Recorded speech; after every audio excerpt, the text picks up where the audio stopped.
సరే సరే, మీరు వెళ్ళి రెస్ట్ తీసుకోండి. తీసుకువెళ్ళరా, వెళ్ళండి. సరేనన్నా. వస్తాను స్వామి. నువ్వు వెళ్ళు బాబు.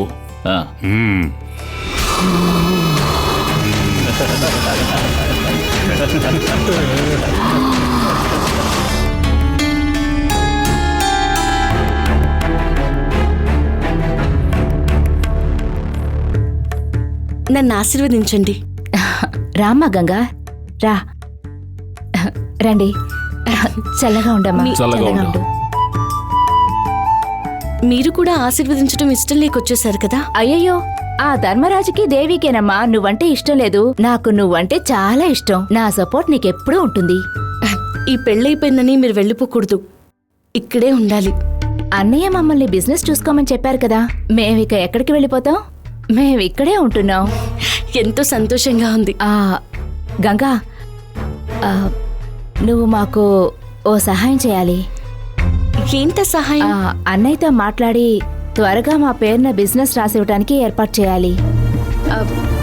నేను ఈ విషయంలో... నువ్వే కదమ్మా ఈ ఇంటి కోడలివి. అటువంటప్పుడు ఈ కుటుంబానికి సంబంధించిన అన్ని విషయాల్లో నిర్ణయం తీసుకునే బాధ్యత నీకే ఉంటుంది కదా. అవును గంగా, రమ్య మమ్మల్ని మోసం చేసి వెళ్ళిపోయింది. ఏం చెప్పను, దానివల్ల మా పరువంతా పోయింది. దాని స్థానంలో నేను నిన్నే చూసుకుంటున్నాను గంగా. మేము నిన్నే నమ్ముకునున్నాం గంగా.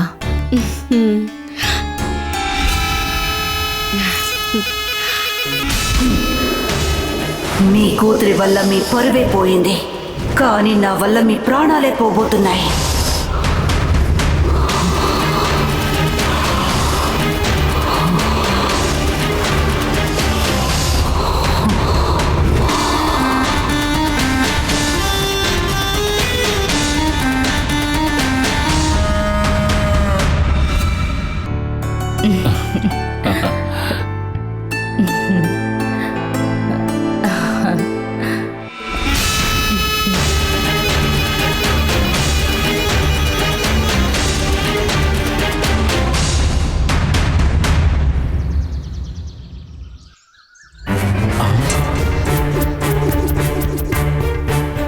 ఏమిటిది?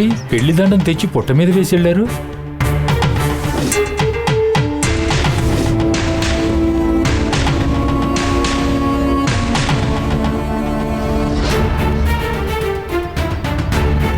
ఎవరు తెచ్చి పడేశారో తెలియలేదే. ఒకవేళ గంగే తెచ్చి పడేసిందా? అంతే ఉంటుంది. దానికి పొట్టంటే ప్రాణం కదా. ఎవరైనా చూడకముందే తీసుకెళ్లి ఇంట్లో పెట్టేద్దాం.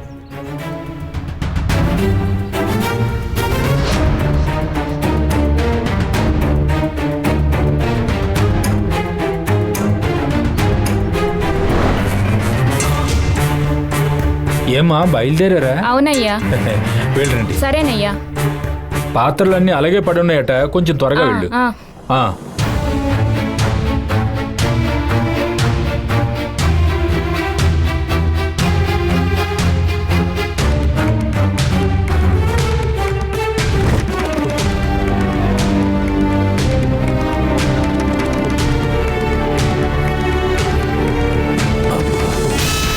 మొత్తానికి ఎవరికంటా పడకుండా తీసుకొచ్చి పెట్టేశారు.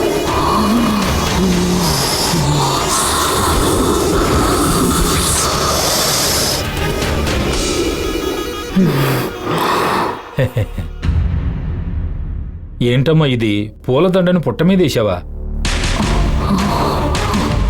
నాగమ్మకు దండ వేయడం తప్పు కాదమ్మా, కానీ పెళ్లి దండ వేయడం చాలా తప్పు.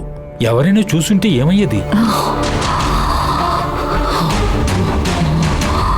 పెళ్ళయిపోయిన తర్వాత ఈ దండలను ఇంట్లో ఎందుకు తగిలిస్తారో తెలుసా అమ్మా?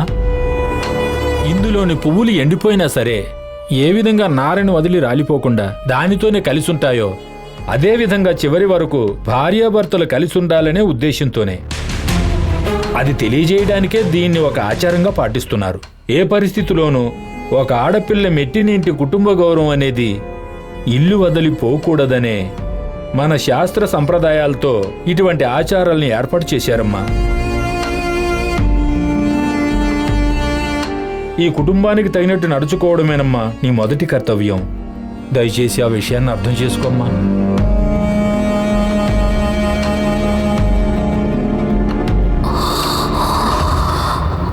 ఆ